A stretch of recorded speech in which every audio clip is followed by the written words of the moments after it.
الله الرحمن الرحیم د لوی او بخښونکي څښتن په نامه. السلام علیکم ګرانو زده کوونکو. هیله یم چې ټول مو جوړ روغ او د خپلو ګرانو کورنیو سره خوشحاله او ارام اوسئ، او په دې هیله چې خپل درسونه مو لوستلي وي، تکرار کړي مو وي او زده کړي مو وي.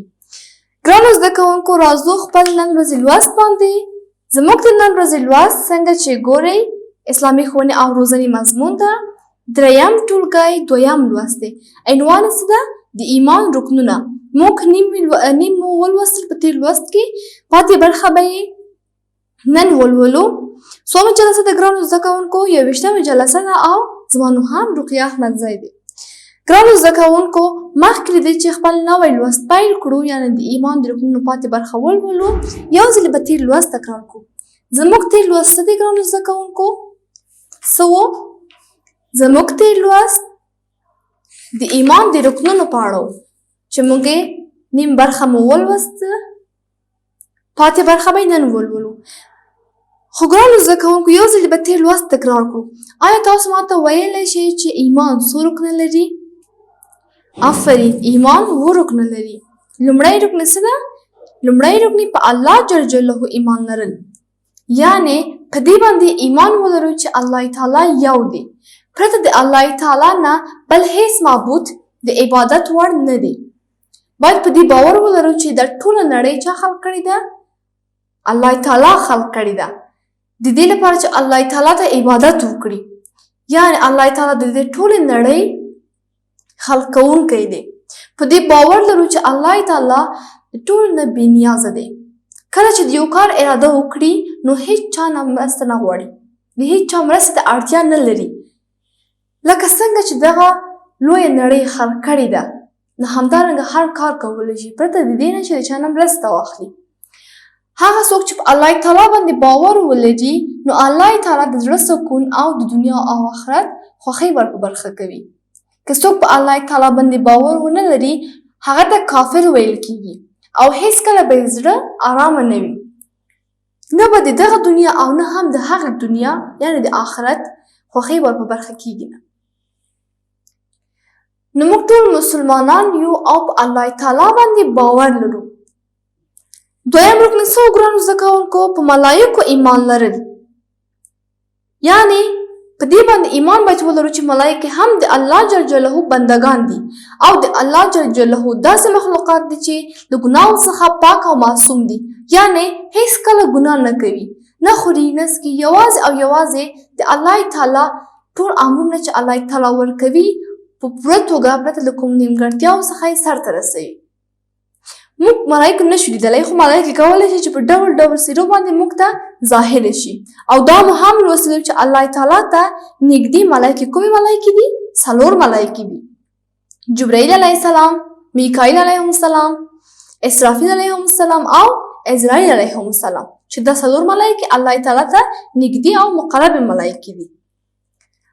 دریم رکن څه و ګرانو زده کوونکو؟ د الله جل جلاله په کتابونو ایمان لرل، یعنې څوک چې ځان ته مسلمان وایي، په هغه کتابونو چې الله تعالی موږ ته رالیږلي دي، موږ ته یې نازل کړي دي، موږ باید په هغه باندې باور ولرو. که چیرې د یو کتاب نه هم انکار وکړو، موږ ته مسلمان نه ویل کیږي.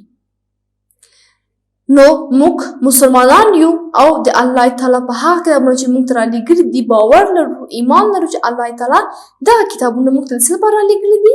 زموږ د لارښوونې لپاره موږ ته رالیږلي دي، تر څو چې موږ د بېلارۍ او د ګمراهۍ څخه وژغوري او د اسلام لوري ته مو دعوت کړي.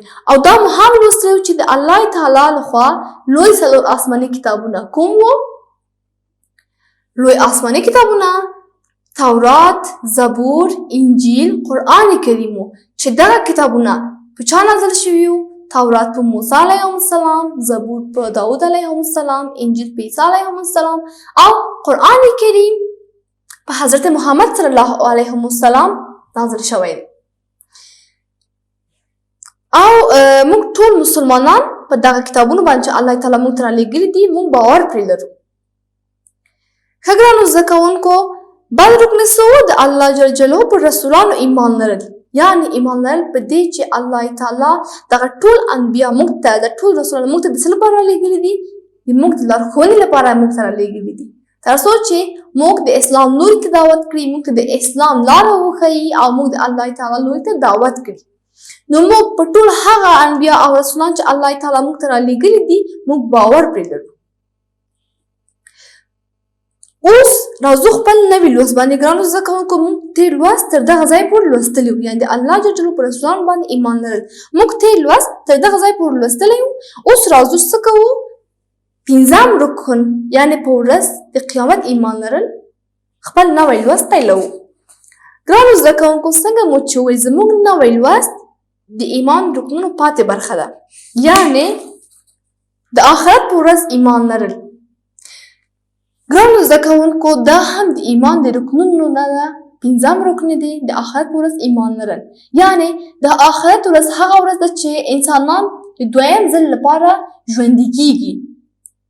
موږ د آخرت ورځ په حقانیت او رښتیاتوب باندې ایمان لرو. په دې ورځ باندې د ټولو انسانانو ښه او بد عملونه څه کیږي؟ محاسبه کیږي. یعنې دا ورځ د نیکانو لپاره نیک او د بدکارانو لپاره بده ورځ ده. نو موږ د آخرت په ورځ باندې باور لرو، ایمان لرو چې دا ورځ راتلونکې ده، داسې یو ورځ چې زموږ سره به زموږ د عملونو محاسبه کیږي. نیکان به جنت ته ځي، بدکاران به دوزخ ته ځي. شپږم رکن څه دی ګرانو زده کوونکو؟ شپږم رکن ایمان لرل په دې چې اندازه د خیر او شر د الله جل جلاله له لوري ده. ایمان لرل په دې چې خیر او شر ټول کارونه د الله تعالی له لوري دي. که الله تعالی وغواړي نو هر څه کولی شي. هیڅ شی د الله تعالی د علم، ارادې او له تقدیر څخه پرته نه موجودیږي. څنګه مو چې وویل الله جل جلاله هر څه چې وغواړي وکړي هغه کولی شي پرته له دې نه چې د چا نه مرسته واخلي. لکه څنګه چې انسان د ښو او بدو کارونو په غوره کولو کې واک یعنې اختیار لري، انسان کولی شي چې ښه کار وکړي او ښه بدله ترلاسه کړي، همدارنګه کولی شي چې ناوړه کار وکړي او سزا یې هم وګوري. همدارنګه خیر او شر ټول کارونه د الله جل جلاله له لوري ده.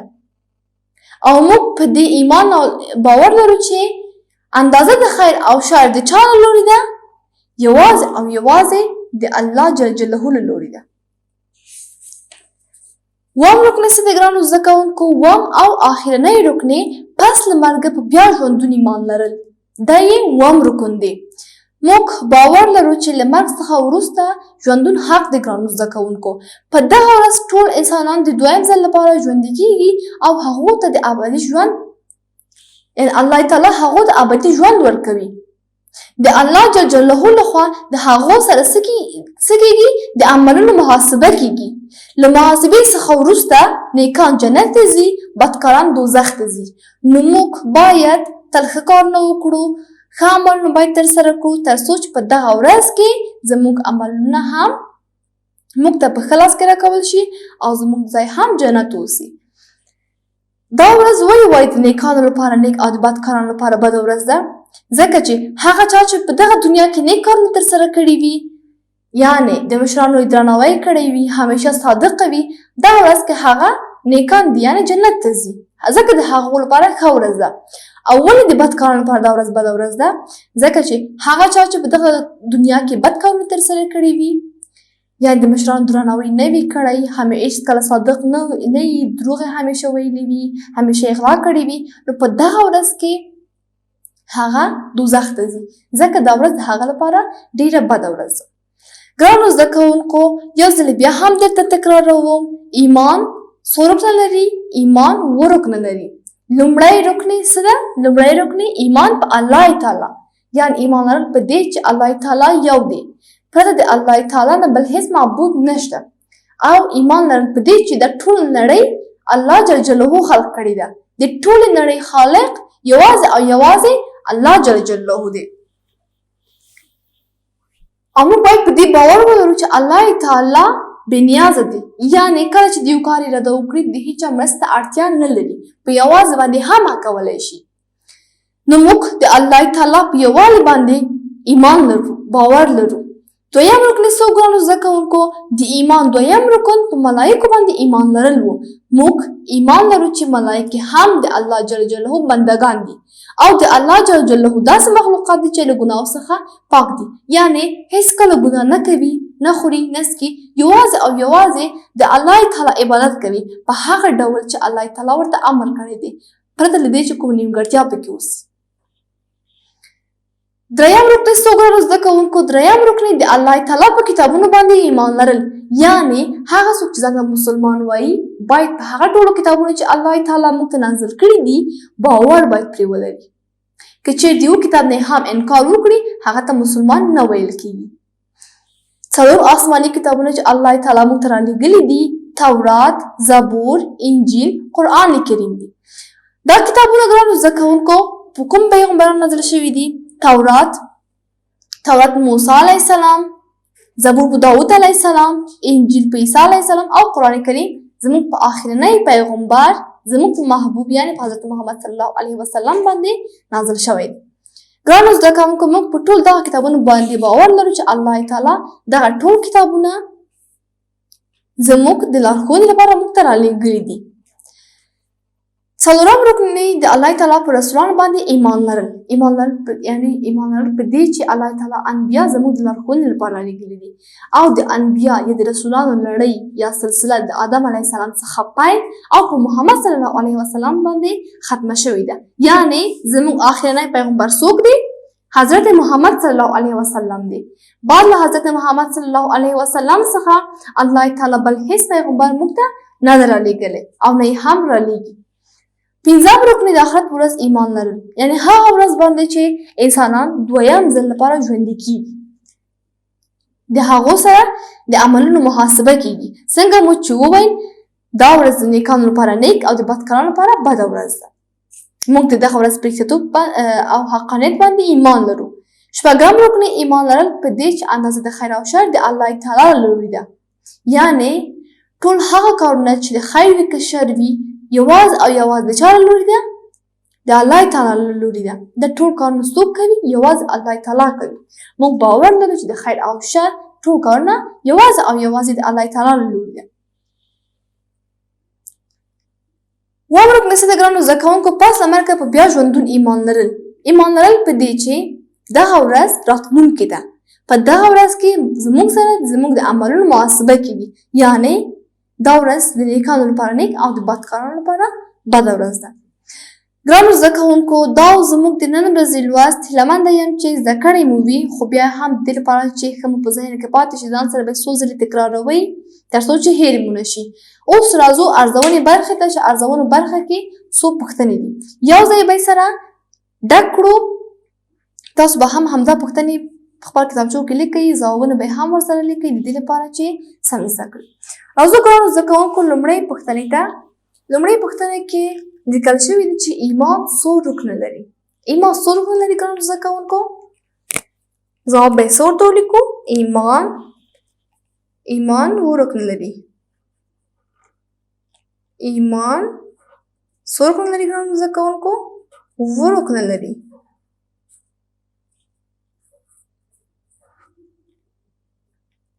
ایمان اووه رکنه لري. دویمه پوښتنه څه ده؟ د ایمان اول رکن ووایئ. د ایمان اول رکن څه و ګرانو زده کوونکو؟ څو ځلې مې درته تکرار هم کړ که نه؟ اوس تاسو پوهېږئ چې د ایمان اول رکن څه دی؟ آفرین، ایمان په الله تعالی. ایمان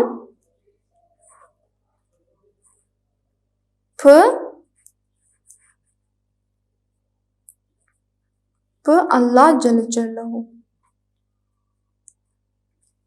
ایمان په الله جل جلاله د ایمان لومړی رکن دی ګرانو زده کوونکو. درېیمه پوښتنې ته راځو. درېیمه پوښتنه کې لیکل شوي دي چې الله جل جلاله آسماني کتابونه موږ ته د څه لپاره رالیږلي دي؟ موږ ته آسماني کتابونه د څه لپاره رالیږل شوي دي؟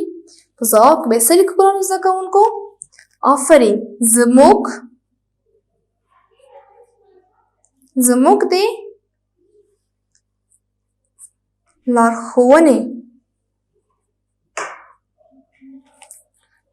د لارښوونې لپاره رالیږل شوي دي.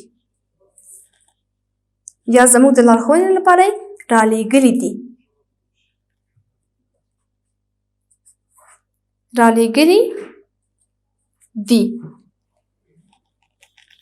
او الله جل جلاله آسماني کتابونه موږ ته د څه لپاره رالیږلي دي؟ زموږ د لارښوونې لپاره یې رالیږلي دي.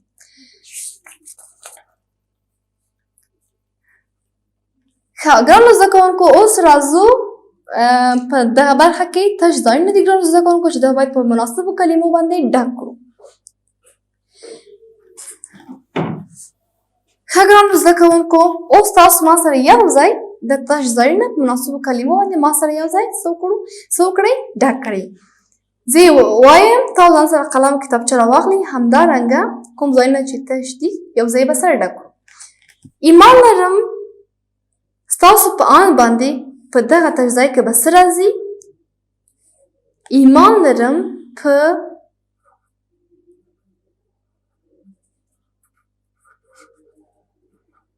په الله تعالی.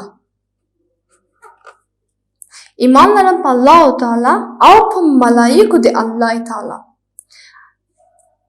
او په رسولانو د الله تعالی. وبښئ دلته په کتابونو د الله تعالی، په کتابونو ایمان لرم په کتابونو د الله تعالی او په رسولانو د الله تعالی. دلته یعنی تش ځای کې څه راځي ګرانو زده کوونکو؟ په ایمان لرم او په ملائکو د الله تعالی او په کتابونو د الله تعالی او په رسولانو د الله تعالی او په ورځ د قیامت.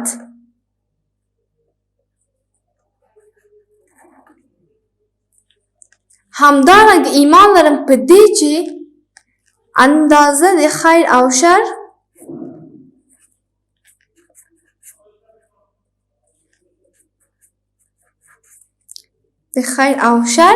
د الله تعالی له لوري ده او له مرګ څخه وروسته په بیا ژوندون